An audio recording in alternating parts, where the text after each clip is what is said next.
Hello and welcome to another edition of Florida Sportsman Action Spotter Podcast. Well, it's been quite a week in Florida, I'll tell you what. After years of listening to weather forecasters, meteorologists, if you will, tell me how bad storms are going to be and have them turn out to be nothing, they really missed this one.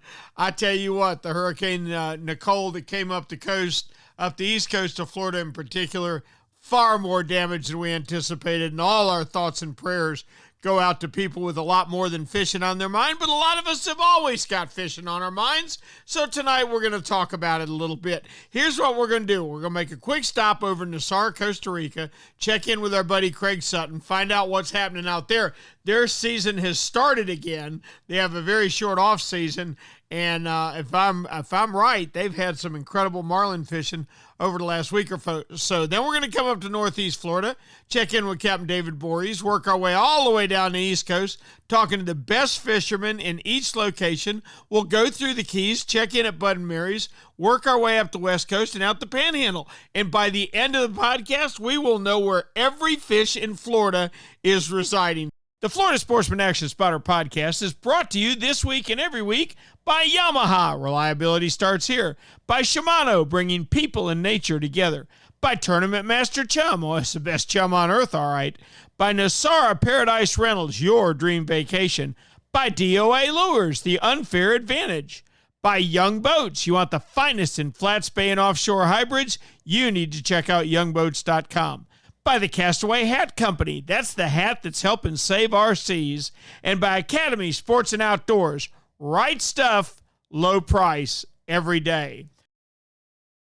We're going to get our trip started this evening with a quick flight over to Nosara, Costa Rica to check in with Fishing Nosara, my favorite blue water fishing place in the world, and find out what Captain Craig Sutton's up to. Craig, how we doing?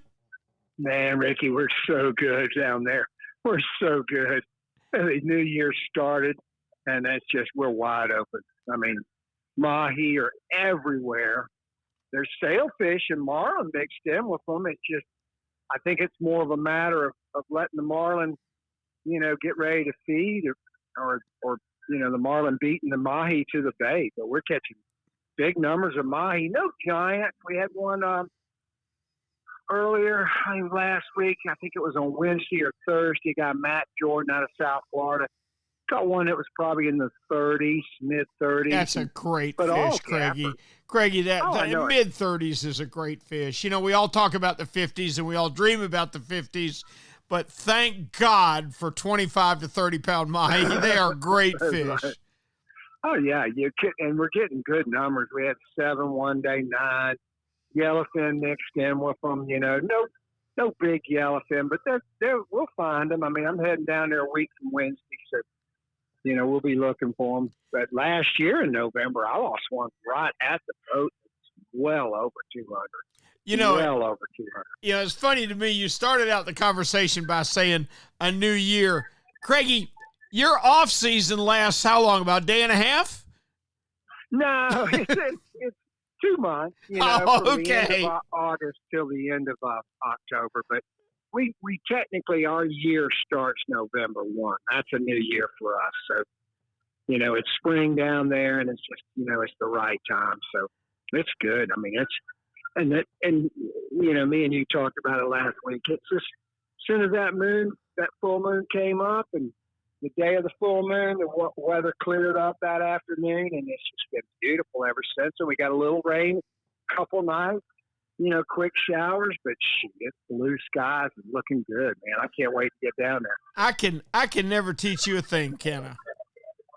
What's that, buddy? I've already told you that the professional meteorologist told me there's no correlation between the full moon and the weather.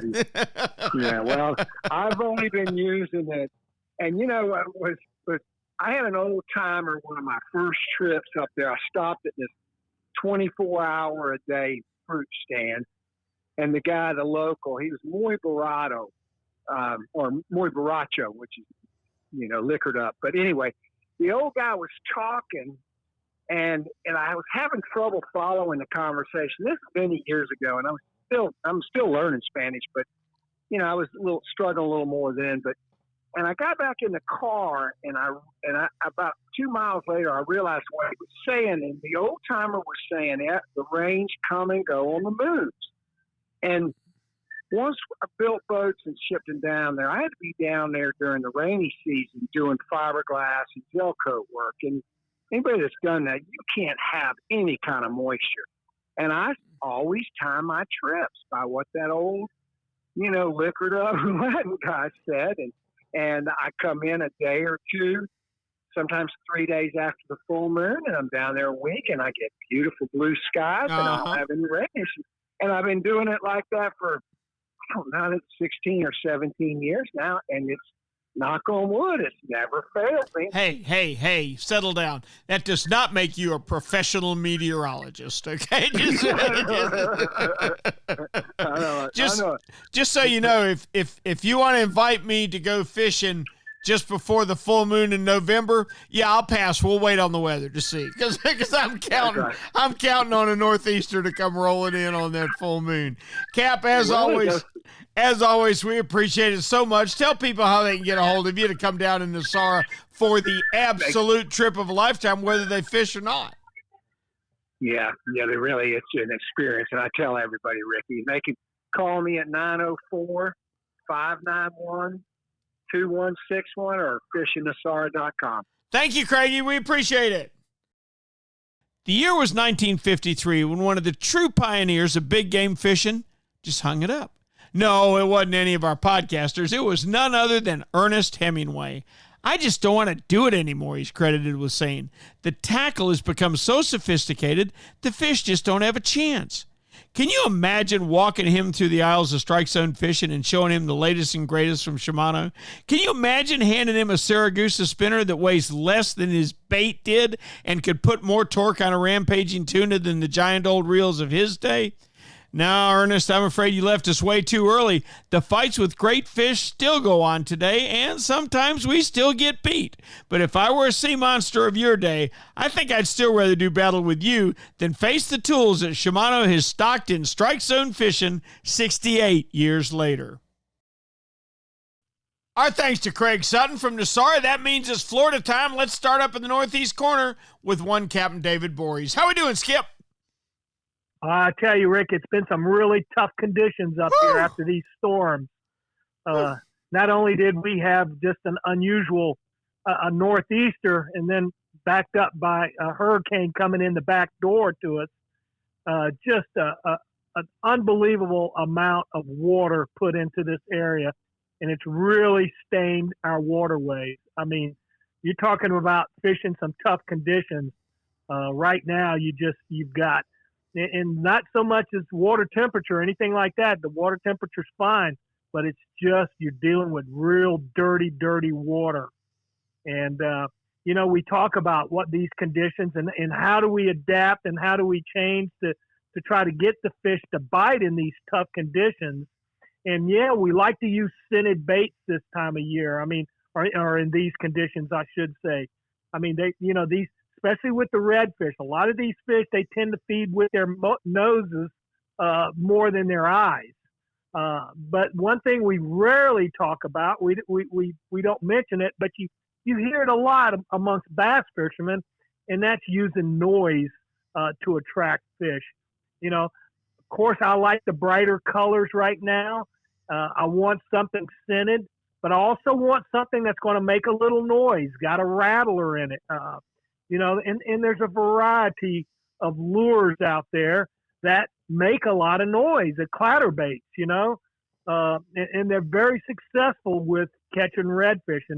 And especially this time of year, when these fish can't see, 2 or 3 inches, they're going to be basically, using their sense of smell and, the sense of vibration. So keep that in mind when you're trying to fish in these dirty waters. Try to put everything into your advantage. And one of those things is, have something that rattles. A lot of these lures, these crankbaits and stuff like that, they have little BBs in them that rattle and stuff like that. It's a good time to use that. David, I'm a big spinnerbait fan, as you know, and I don't know. Rick, spinnerbaits make a lot of noise. Yeah, see, They're that's what really I'm saying. Noisy. I don't know if they feel the vibration or if they hear that blade going around, but there's definitely something to it. Yeah, spinnerbaits are great when in these tough conditions. Absolutely, and I think it's a combination of both. They put out a lot of vibration, but they are noisy. They really make noise down there. David, we're learning every day. We've got more people on the water, more people on. There's going to be more next month than there was this month, and on and on and on and on. So we're learning that each person really kind of has to be involved in regulating how many fish we take out, or there's not going to be any reason for any of us to go. And that leads me to tonight's question. I want to know, have we outgrown treble hooks? Do we need to, and so many of your lures now, so many of your Rappalas, so many of lots of your leading companies have gone from lures that had treble hooks. They've rebalanced the lure. They've now got single hooks. Is it time for us to do away with treble hooks, both inshore and offshore? Rick, I don't think so. I don't think we're there yet. And mainly because of a couple of reasons. And the one reason is, when you start talking top water plugs, plugs that, these fish come at and it's almost like they're just trying to kill this thing. I mean, they hit them sometimes so hard, and I know you've seen it. Well, they'll knock the plug to, a foot out of water. They almost push the lure out of their way, in those aspects, it's good to have the treble hooks. Now, I'm completely opposed of using treble hooks with live bait. And inshore, we have eliminated that. You're not allowed to, on inshore scene, you're not allowed to use live bait in conjunction with a treble hook. David, I've got this nightmarish scene in front of me, and I got to tell you, and I know this for a fact, that a lot of your top kingfish guys have gone away from the trebles, and they're going with a little single hook on each end of that pokey leader, by the way. And I think that might well be a good idea. But I've got this nightmare scenario where a kingfish actually gets one hook of the treble in his top lip and one hook in his bottom lip. He's doomed. You can release him all you want to. He's doomed. Yeah, he's not going to make it. But, Rick, I sort of worry about, that's one of those things I'd rather it be left up to the individual than left up to our leaders, than the courts.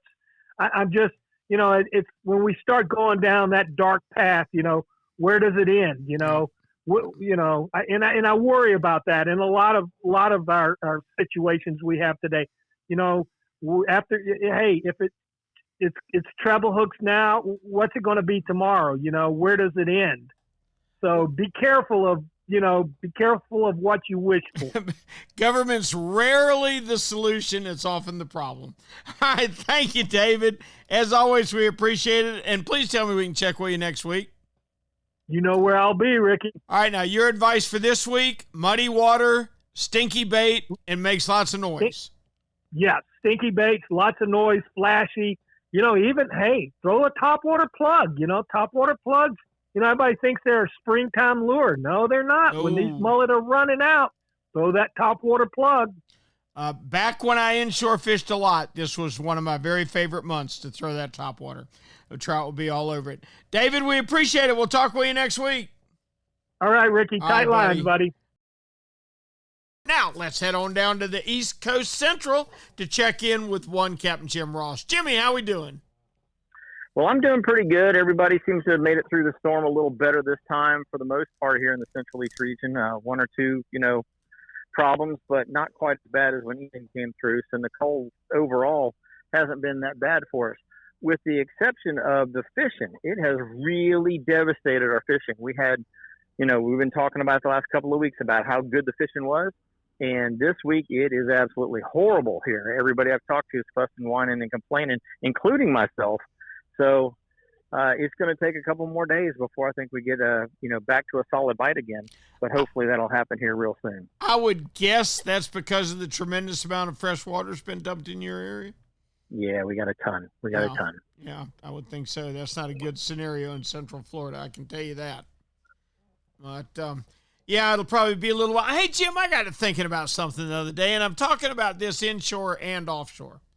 Uh-huh. We talk about it on the podcast all the time. We got more people. We got more pressure. We got better technology. We got fewer fish. We got all these things.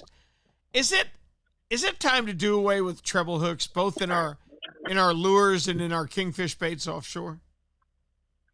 Well, yeah, it's kind of funny you say that. I've experimented with that quite a bit on lures and even, running single hook stinger rigs for my kingfish and stuff like that. Yeah, I'm kind of 50-50 mixed on it. There's a lot of fish that you can catch on a single hook. Yep. There's also a lot of potential catches that don't occur because of lack of hookups on single hooks. I've messed with that whole as a live bait kingfish as an example, putting them in pogies and blue runners and things like that. And yeah, you'll catch some fish, but you still end up missing or dropping a few fish more than you would really, really want to. Okay. And as far as from a lure aspect, if you have a lure, let's say you're catching Jack Crevalle or you're catching ladyfish or something like that, those fish will chase a lure aggressively and strike at it. And I've caught plenty of those fish on single hooks. However, there are certain scenarios where a treble hook still, in my opinion, is a better option. As an example, a topwater plug. We like throwing walk the dog style plugs for our redfish, trout, snook as an example. Snook, not so much. You can hook them. Jacks, you can hook them. Ladyfish, you can hook them. Redfish, you don't catch as many. Don't, and it bounces off their head more, because they've got that underslung mouth. They bounce it off their forehead. And trout, surprisingly, on a topwater plug where they're coming up from under it, trout don't strike the way snook and redfish do. Snook and redfish, jacks as an example, bluefish, attack from the back, bite the back end, and you can normally kind of keep coaxing them and getting them to, even if they miss the first time, to get them maybe a second swing at it. Trout, that's not the way they operate. They go head first. And so on a single hooked topwater plug and a head first type of an eating like a trout does, you miss a ton. I mean a ton of trout. They'll knock that thing in the air 4, 5, 6 times, and you will never hook them. So, Jimmy, I'm mixed on that. Doesn't it sometimes look to you like it does to me that a trout is actually ramming the lure? He's bumping it like he wants it out of his way or something. Or even tail slapping it the way it's well. Yeah, I've seen the same thing. And I swear they're just trying to get it away from him. They're not trying to eat it. But in that particular scenario, what I've done, Rick, to do exactly what you were talking about, further, promote catch and release, that sort of thing, I will put a rear single hook on it, an inline single hook, and then on the front hook, I'll leave a treble when I have specifically got trout in the area. The other species, not so much. Now, a subsurface plug, like a mirror lure or a subwalk or one of those baits that is a suspending jerk bait, that I don't seem to have nearly the problem with. It's just that topwater plug walk the dog style that really the treble hook is a benefactor, or you're a benefactor of a treble hook on the front hook in that scenario. I most definitely do. So do we get away with them? I don't know. Can we use less of them? Definitely.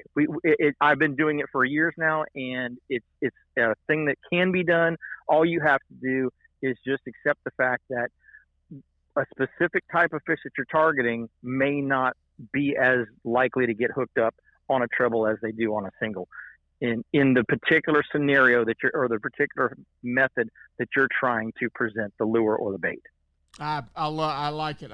Hey, Jim, you like this time of year, your attention tends to turn to deer hunting, and I made up a great poem today. I'm a poet by trade, and I made up a great poem today about deer hunting. You ready for it?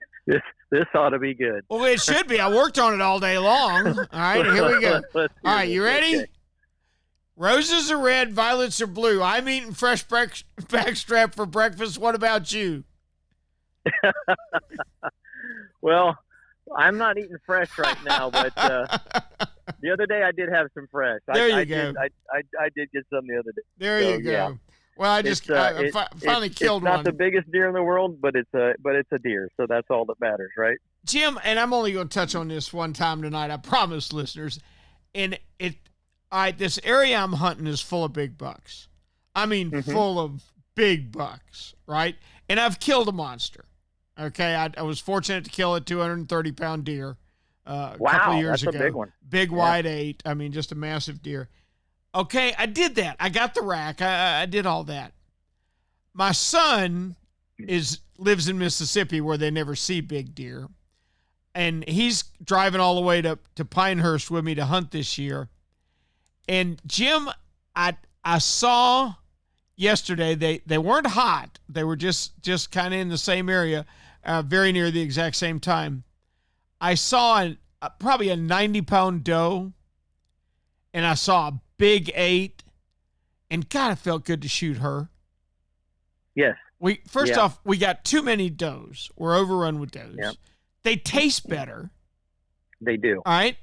And especially if they're rutted up. And Dave, I'm sorry, Jim. Jim, I'm 70 years old. I don't have to prove anything. Well, I'm kind of the same way, Rick. I always look at it as an opportunity to, if you don't have anything in the freezer and that other 8 walks out, okay, well, maybe you're going to shoot him. But if that doe's with that 8, let that 8 become a 10 next year or an 11. I'm with you, and I don't know that it'll ever happen, and the neighbor will probably kill it next week, and yada, yada, yada. I know all the answers. Don't think you're going to tell me something I don't know. Right. But I sat there and I thought, wait a minute, Rick. First off, if you kill a 230-pound deer, your season is done because you don't have room for another one in your freezer. If you shoot a 90-pound deer, you get to come back and go deer hunting next weekend. So anyway, and possibly the following weekend after that, and yeah, probably, and after that, knowing my expertise. But I just felt like I wanted to share that with our listeners. It ain't about the picture on Facebook. No. All right. No, it's hero shots are great, but hero shots don't do much for your freezer if your freezer's bare. No. So and in my case, I've got walls that have deer heads on them. Right. And there's no more wall space. Right. I've got 2 10s, and I've got an 11, and I've got 2 turkeys. Wow. And I've got no wall space left. And my wife says if I bring another rack home, she's bringing another live animal home. And we've already got 4 Jack Russell terrorists. If you know what I'm saying. I don't need a 5th Jack Russell terrorist in my life. You know what I'm saying? Jim, I know what you are. I appreciate it ever so much, buddy. Please tell me we can check with you next week. I look forward to it, Rick. Thanks, Jimmy. Take care and good luck in the woods and on the water. You too, and be safe. Bye-bye. I'll bet you don't even remember the days that all us cool kids would rub baby oil mixed with iodine to help us get even darker in the summertime. Being burnt was cool, and even if you weren't a surfing legend, you sure looked the part. Oh, man, if a bunch of us old guys paid the price for our vanity. We never knew the skin problem and health damage that awaited us. Today's fishermen have the options of being so much healthier in the sun than we ever thought of. Thanks in no small part to the Castaway Hat Company, who not only provides our podcasters with Castaway straw hats, but they make the coolest prints on the underside of the brims you ever saw. You may think your Bimini top or T-top blocks the sun, but as an awful lot of us OGs can tell you, you can't have enough protection from sun damage. Do what we do. Put on the sunblock and put on your Castaway straw hat. You'll look the part of today's best anglers, and you'll even be helping the environment. That's because for each Castaway hat sold, the Castaway Company is going to pay to have 1 pound of trash removed from our waterways. The burning Florida sun won't be raced in your skin, and believe me, when you age a few years, you'll thank us old guys with a lifetime on the water. So go to CastawayHatCo.com and get your best sun protection today. The Castaway Hat Company. They've got a hat for every adventure. Our thanks to Jim Ross for a great East Central report. Now let's head on down and check on the Dean of Miami Charter Boat Captains, the man himself. Ray, your voice sounds a little low. Are you okay? I'm looking at a cornfield, Missouri. Oh, some deer, some turkeys. That ain't bad. You got deer in the field now? Yeah, waiting on the big one. Okay. All right. Well, we're not going to keep you. What are you seeing? How many deer you seen? Well, 2 deer. My buddy Andrew killed his first buck, and it's a real big 10-pointer, and he's ruined for life now. And another guy in camp killed another 13-pointer last night. So I'm optimistic. Wow. I'm hoping for the best. All right, I'm with you, and I'm going to let you go. Next week, you got to get us a Miami fishing report. You hear me? Well, the boys fished today, and they had a nice catch of dolphin and kingfish. Oh, good. And sailfish are starting to bite a little bit whenever you nice edge, but we had a whole bunch of south current and green water this week, so it's just now turning around. Today was a day with north current. One more quick question, and I sure don't want to make you blow your chance. It seems to me like you've had a better dolphin year. The spring wasn't very good, but the summer and fall have actually been a little better, haven't they? Absolutely. Okay. Yeah, and they're still biting even down at the Keys. Great. All right. Be quiet. Okay, get ready. All right, it's almost dark. I got about 30 more minutes left. All right. If I get these headphones off, I expect to hear a bang very soon. All right? Okay. Thanks, Ray. All right, bye. Captain Ray Rocher up in a cornfield, Missouri. I guess I understand that. I think the corn-fed deer are awfully tasty. I'm just not into the whole horns thing. That's me. You know what Yamaha Outboards love? The genuine formula and consistency of Yamalube marine engine oils. Outboards are subjected to punishing conditions like high loads, salt, and humidity, a mix that automotive oils can't handle. Yamalube full synthetic and marine performance formulas are certified to protect against friction and corrosion for reliable performance every time. Find Yamalube marine oils at your nearest Yamaha Outboard dealer. Locate them at yamahaoutboards.com/dealers. Yamaha, reliability starts here. Hey, Raj, being consistent is a mark of a quality product. If you've been Florida's #1 chum for over 10 years, there's got to be a reason. For 10 years, Tournament Master Chum has lived up to its name. That's why more tournament pros insist on Tournament Master than any other chum. It's the only chum with Menhaden milk mixed right in. That means it gets the scent out faster and deeper than any other brand of chum. It comes in a grind size for every species from kingfish to catching bait. Your fishing time is way too precious to you second-rate chum. Bring the action to you by insisting on Tournament Master Chum. It's worth every penny. When you're ready for the finest in custom-made flat spay or inshore-offshore hybrids, you are ready to meet the Young family in Inglis, Florida. For over 21 years, the Young family has built custom boats one at a time for every type of fishing. Nothing can sneak up on a flat quite like the Gulf Shore flats boats, and I've never fished a better hybrid than the Young 24s and 27s. Rob Young is a naval architect who takes tremendous pride in each and every build for each and every customer that wants their boat custom built exactly the way they want it. Is it time for you to move up? Are you ready to own the finest boat built? Then you need to visit the Young Boat facility in Inglis, Florida, or check them out online at youngboats.com. Our thanks to Ray Rocher for a great Miami report. Let's hop over to 10,000 Islands and check in with the legendary Steve Dahl. Steve, how are you?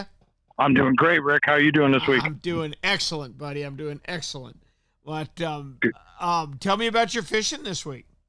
Yeah, it's still pretty good. I mean, we're just not seeing the fishing pressure that we've been talking about. That's generally this time of year with our part-time resident population that comes down and fishes. Kind of hurting the charter side a little bit just because people are really more focused on checking on their homes and kind of shortening up their trips a little bit from the recreation side. But any chance we get, we're going fishing right now because it's about as good as it gets. I probably haven't thrown a piece of live bait in probably almost 3 weeks now, and I'm loving it. It's an early morning topwater bite for reds, snook, and trout. Anything with a white belly, pretty easy stuff is going to catch you any one of those three. Give yourself till about an hour and a half after sunrise, and then kind of start switching up to soft plastic paddle tails. Some jerk baits are working pretty good right now, both hard and soft jerk baits, so keep that in mind. And now's the time to experiment. I always talk about that, so often, we fish on memory and, we can't do that. You constantly have to try to, challenge yourself to find new tactics, new techniques, new ways to catch them. And now's the time to be able to do that because, the fish really just haven't seen the fishing pressure, so they're a lot more cooperative. So, now's the time to get some confidence in either a technique that you're not used to or, ultimately throwing artificials. And I know it's so easy to go get yourself a couple dozen shrimp or throw a cast net and get some bait or buy some pinfish. But the reality is, boy, it's you don't have to mess with it at all right now. And now's the time to be able to really challenge yourself with artificials. So that's kind of the inshore side, which has been really good. The offshore side's doing also pretty good. The winds have finally kind of laid down. Guys are making some runs. And there's some stuff even, closer to shore in that 40 to 50 feet of waters, standpoint. But the bulk of it is, offshore right now. And we're seeing some cobia. We're seeing, all the snapper species are in play. Lots of red grouper. Nothing giant, but we did have some reports of some mangrove snappers, in the mid to lower 20-inch range, which are giant mangrove snappers. Those were caught in about 70 feet of water this past week with some consistency, so keep that in mind. And it's literally just been, pretty typical bottom fishing in our area, little ledges and rocks. That's what you're looking for, so... It's funny to me, and I don't care who you are. I know you do the same thing because we all do. We're obsessed with fishing. If you're obsessed with fishing, you will walk the dock and you will see who's caught what. And I always pay attention, Steve, to certain species, okay? Mm-hmm. If I see a guy come in with a boatload of mahi, he found a raft, he found a weed line, okay. Yeah. But you let him come in with a 8 or 10 big blackfin tuna, he knows something. All right. Yep.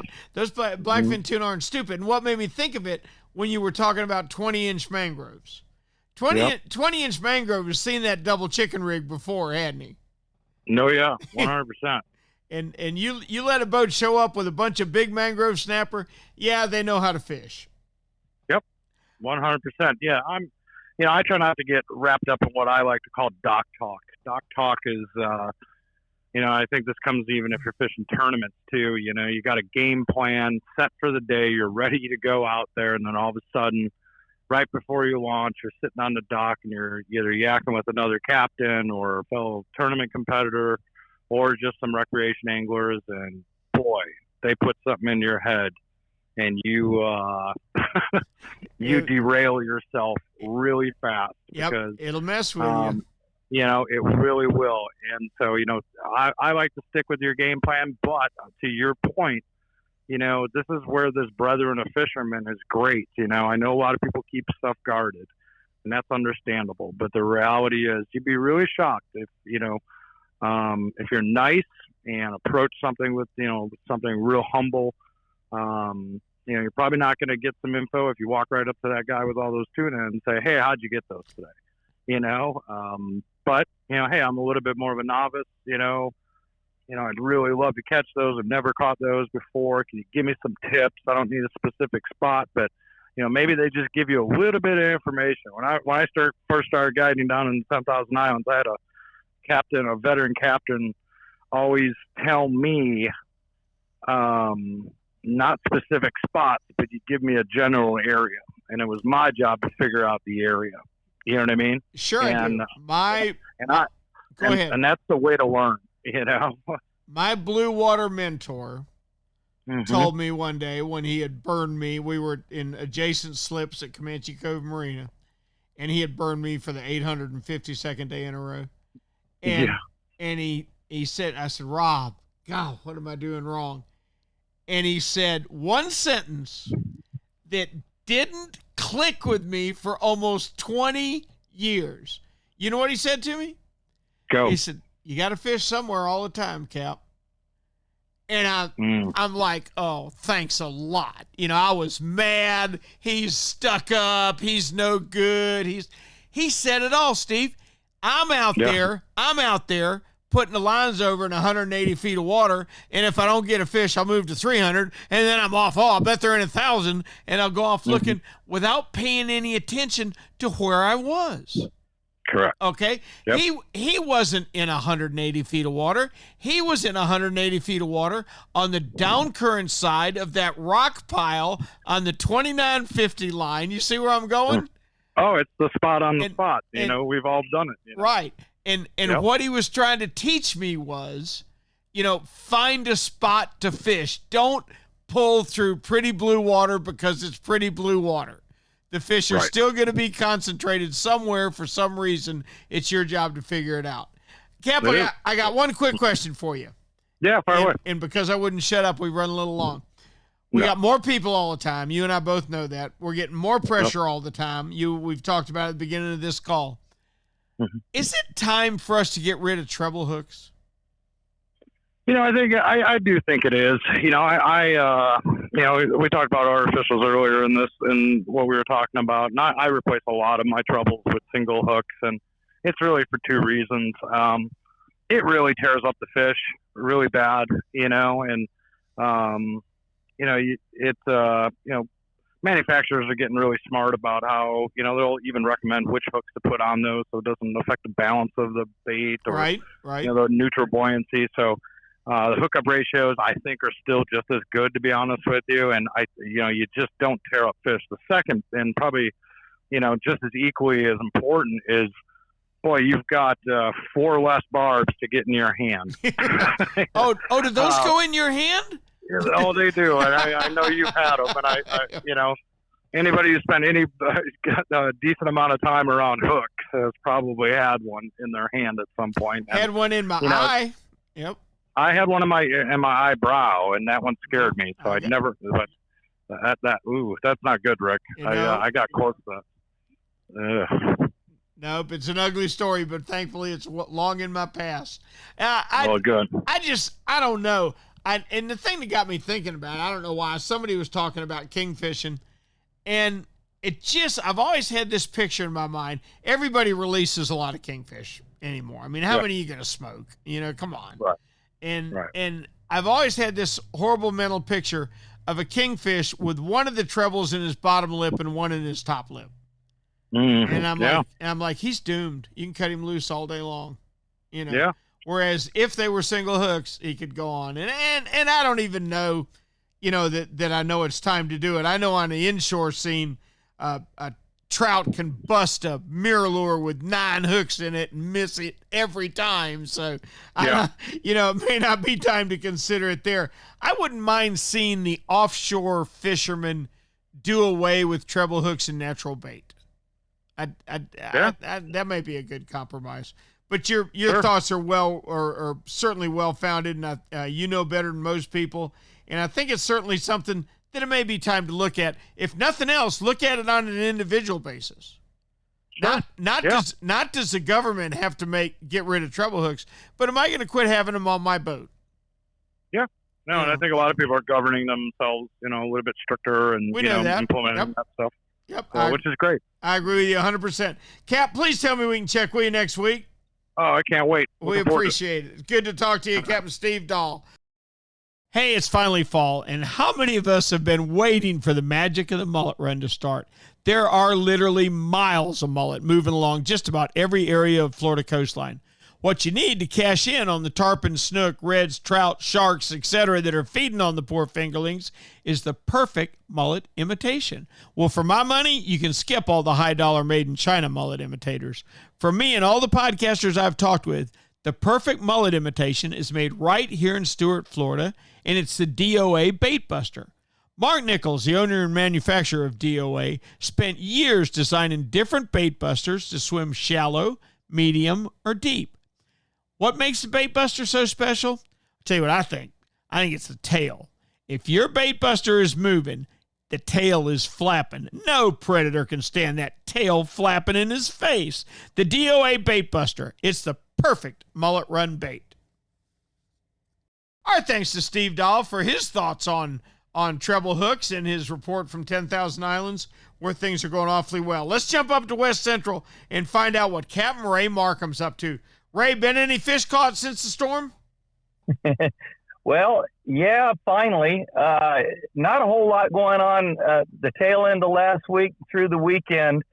A couple of guys that I talked to tried to get out on Sunday.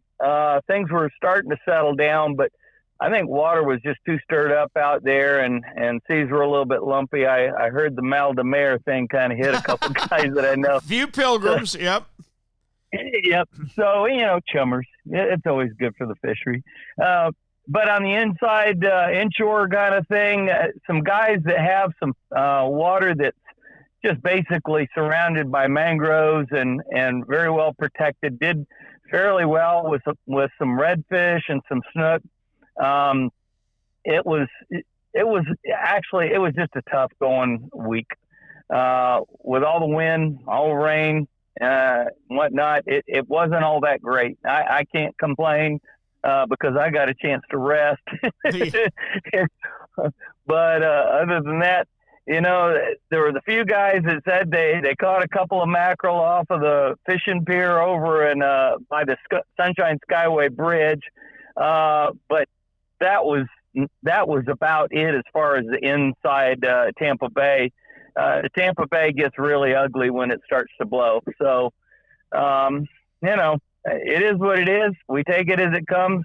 Tomorrow's another day. Yeah, we do. Yeah, we do. Ray, you've been an inshore guide as long as anybody I know, and you have mastered the craft. And I know how very, very conservation minded you are. Is it time? So many of the lures are starting to get away from treble hooks and go to single hooks. Is it time to get rid of treble hooks? Well, not necessarily. Okay. And I say that for a couple reasons. I think fish can benefit from single hooks of most any kind. They may not necessarily be the most efficient when it comes to catching and keeping a fish on the hook. With a couple of exceptions. Fish like redfish, they're dogs. I mean, you get those things on, and the first thing they want to do is get down in the bottom and in the grass and everything else and just rub that thing out of their face. And when you've got exposed hooks, for instance, like on treble hooks, the chances of that fish snagging that hook that's not in them but hanging out of their mouth is a possibility. And I've had fish get down and dirty, get down in the bottom and yank a treble hook out of their face. Really? And I've lost fish because of that. Yes. But there's some really, really big time lure companies that are out here that will stand by it and will swear that the hookup ratio and landing ratio is better with the treble hook. Can't say I doubt it, but I will say this. I personally like the single hooks for just about any kind of lure. I cannot say that a circle hook on lures is always the best choice. It most certainly is not. Well, what about hold on. What about a standard J hook? Standard J hook? Yeah. Well, it probably would work just fine on most lures, as long as you're balancing it with the same weight hook, right? That comes with the manufacturer's trebles that come on it. Several manufacturers that I'm aware of, Mirror, Rapala, offer either lures that come with single hooks or replacement hooks that will balance at the same weight levels that treble hooks that they manufacture lures with. So for that kind of thing, if you're conscious of the whole deal, I would definitely, go with a single hook and possibly even crimp down barbs. Maybe crimping down barbs is probably the best thing because you'll actually learn how to fish at that point. Low blow. All right, Cap. We appreciate it as always. Please tell me we can check with you next week. Yes, sir. Looking for good weather. You got it. Thank you so much, Captain Ray Markham. Now, let's check in with my hero in Homosassa. That's a good name for him, the Homosassa hero, Captain William Toney. How we doing, William? Doing good. Rick, we had kind of a heinous week last week, so Yes. Everybody's picked up all the limbs. the palm fronds, everybody's all back in order, and we're all back to fishing along here on the Big Bend. Now, something I will say that I was a little bit disappointed today about our trout bite, and we're in the swing time of tides this week, so by the end of the week, I would think the fishing should get better, but we're still looking at 2 more fronts that are supposed to roll through. But we got a high outgoing in the morning, which is generally a good trout bite. So what I had found that our trout bite has been one here, one there. If you get 2 in a row, what I always would say is stick with it and milk it. Stay right there. They're not biting that hard, but if you want to try to get a limit or more than a couple in the box or, bend the rod a little bit more, it seems that the fish are very concentrated right now, especially the trout. William, I got to tell you, you mentioned the storm. I got absolutely the biggest scare. I've never been in that shape emotionally before, I don't think. I took my wife into town. I always insist that she's not out here on our island. But first off, they were calling for a max, a gust of 41 miles an hour at my house. Okay, all right, please. All right, yeah, we get worse than that in a good thunderstorm. Yeah, so, thunderstorm in the afternoon. So forget it. So the boat's in the lift. Okay, it's up high in the boathouse, and everything's fine. And I'm in the backyard, and William, it starts coming up, and it starts coming up, and it keeps coming, and it keeps coming, and I will never forget standing on my back porch without I'm unable to see anything but water for my whole field of view. Everybody's lawn is flooded. The water is at my back door, and the boat is bouncing on the bunks. Oh my goodness. William, I've never been that scared. I couldn't get to it. No way to get to it. Okay. No. And nothing I could do if I did get to it, because it was all the way up in the boathouse. So I mean, there's no way to get it out. There's no way to do anything. And oh my gosh, I was scared. And thank you, Lord. Yeah. That was it. It made it to the back door. A good thing it stopped there. It can pin it up into the top of the boat lift, and then next thing you know, it comes over the stern, and now you got a sunk boat.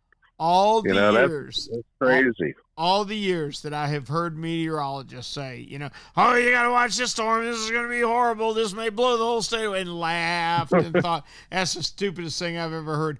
Buddy, they underplayed this one. I had a gust of 71 in my backyard. And, wow. And I'm going to tell you, it was scary.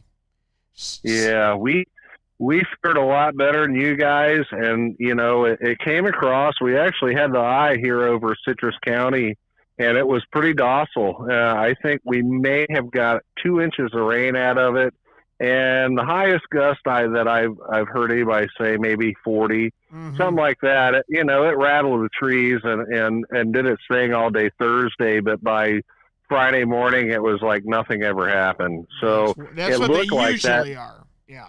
Yep, and y'all guys had that on the East Coast. Had that bad side of it. It kind of just swooped in. It's just a crazy thing, It's kind of just been crazy weather. We had a front come through here the other day, and it was 50 degrees here on the Big Bend this morning, which is good for hunting and all that. But a little bit of northeast wind. But our trout bite, like I said, it should be a lot better. There was a couple guides I talked to today that actually scrapped out a limit of 10 fish and things like that. And we did fish a little later, so we got into some nice redfish. So, and the thing is, you got to think about if you're going to be working all week and you're looking forward for the weekend here on the Big Bend, that Friday morning, Saturday and Sunday morning, you're going to have your high tide. So look for those points to have a lot of big mullet right now. Those things are full of roe, and they're staging on the point. So when you see a big wad of mullet, that's where you're going to find your redfish.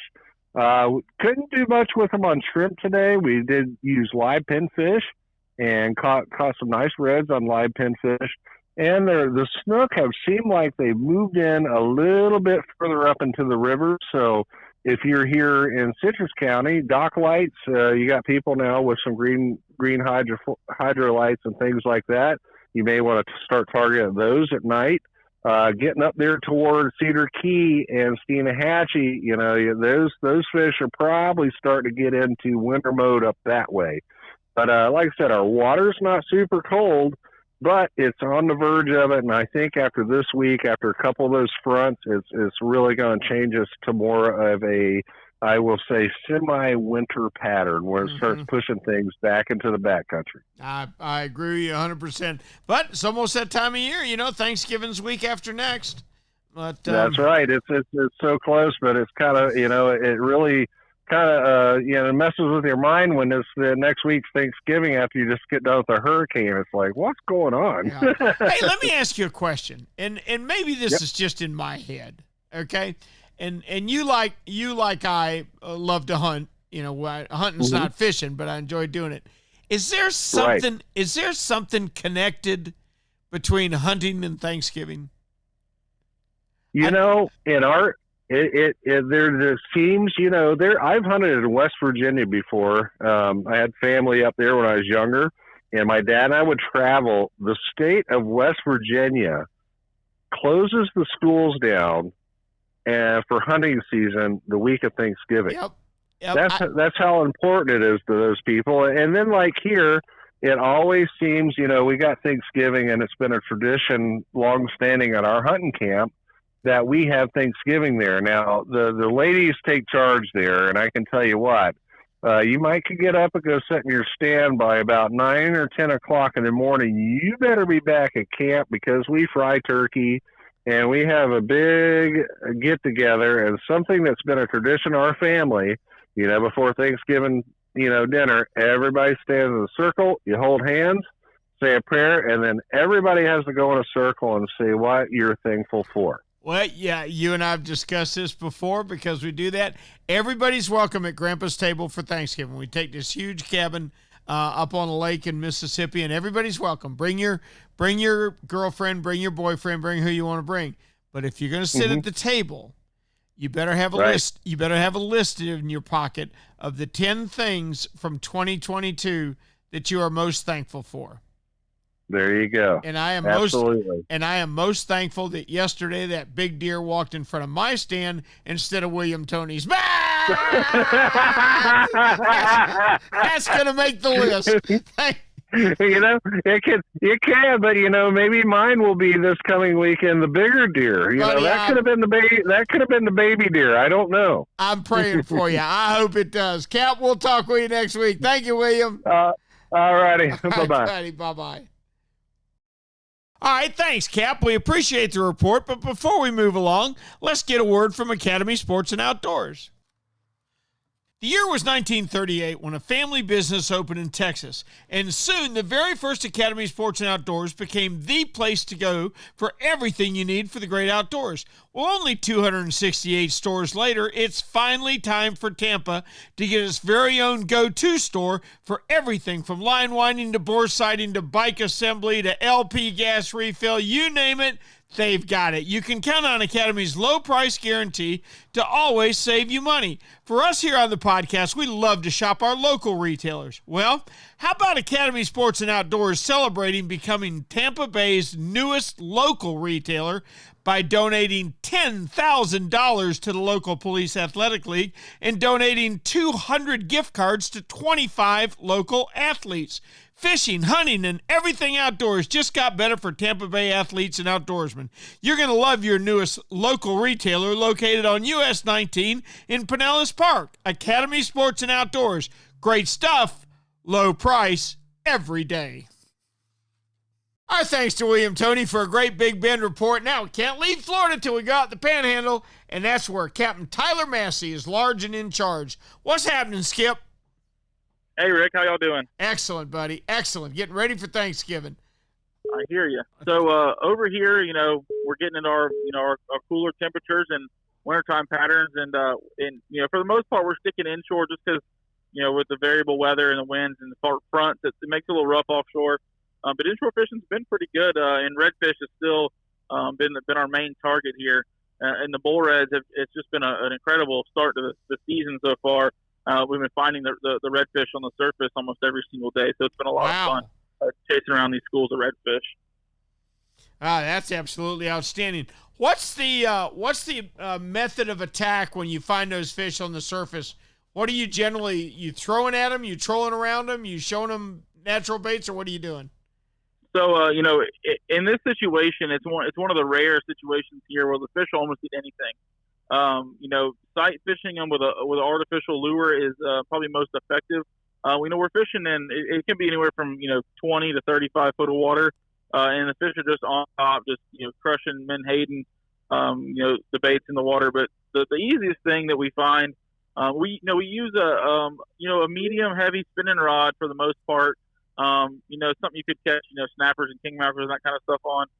Just because we want to catch the fish a little quicker, we don't want to wear them out too much. You can definitely catch them on the inshore gear. But the 45-minute fight can really hurt one of these big redfish. So, the bigger rods, we use about a 1-inch jig or 1 ounce jig head and a 6-inch curly tail. Gotcha. It's your basic curly tail grub. You can catch amberjacks and whatever else on them. But it just works really well. You can throw it a long ways.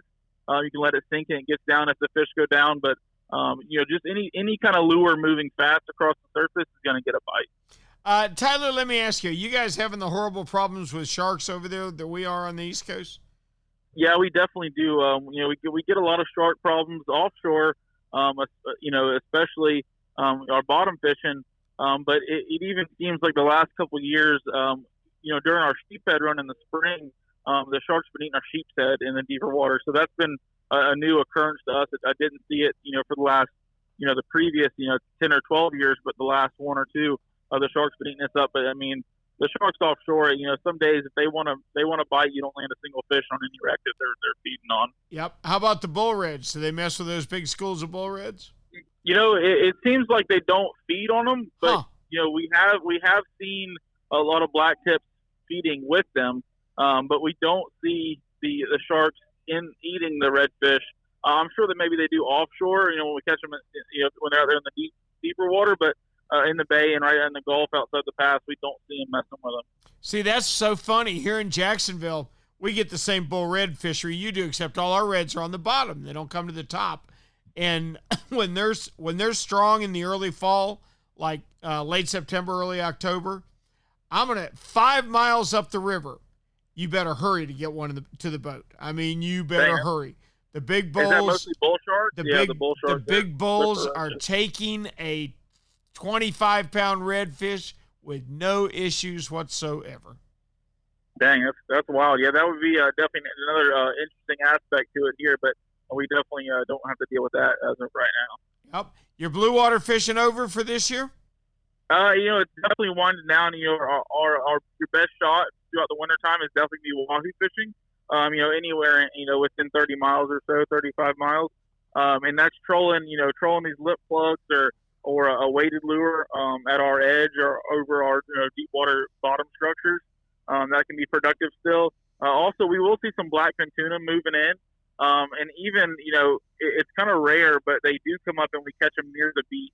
So they kind of mix in with the schooling bonitas up there in shallow water right off our beach, and some guys on the piers and some guys in kayaks actually catch these blackfins. It's pretty cool. That is cool. Kind of a rare thing within a mile of the beach.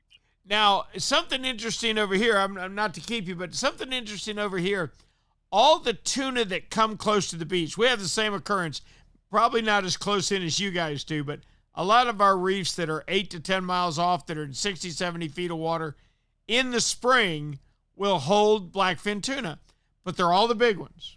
I've never seen. We definitely see the same thing here too. I've never seen a 5-pound blackfin tuna inshore. Now you get out to the Gulf Stream, you get 68 miles offshore. There's plenty of schools of little bitty blackfins, but boy, when they come into the beach, they are studs. They are 24 to 32 pounds. That's definitely we see the same thing. Maybe not maybe in 100+ foot of water, but we definitely. That fly line out the back is definitely getting some blackfin bites in the springtime. Oh, that's cool. That's cool. Cap, as always, we appreciate it. Please tell me we can check with you next week. I'll be here, Rick. We'll see you guys. You got it. Captain Tyler Massey wraps up our trip around the state this evening, and it's been a lot of fun. You know what? I was kind of surprised and really interested in a lot of the guys' responses about treble hooks. Almost everybody every conservation idea that we've talked about, everybody's been all for, yeah. We got to have more. A lot of the guys say no, leave it up to the individual, and I'm always in favor of that. I know for me and myself, I'm not going to eat a lot of trout anyway. I'd rather catch one or two. It's okay with me if the rest of them miss. I love the explosion on the surface. I love the challenge of doing it with a single hook. So just a word of thought, and I've already, a couple years ago, switched over to doing my kingfish fishing with 2 singles instead of trebles. But we certainly want to thank all the captains that contributed tonight, but most of all, we want to thank you guys. Hey, if you've got a topic or you've got a question that you would like our podcaster to discuss, please contact me at rick@floridasportsman.com or go to the floridasportsman.com Facebook page and let us know what you'd like to hear us comment on or how we can advise you and help you catch more fish. Hey, we got a better stretch of weather ahead of us than we got behind us. We can count on that much, I'm pretty sure. For Florida Sportsman Magazine, until next week, I'm Captain Rick Riles, and we'll see you on the road.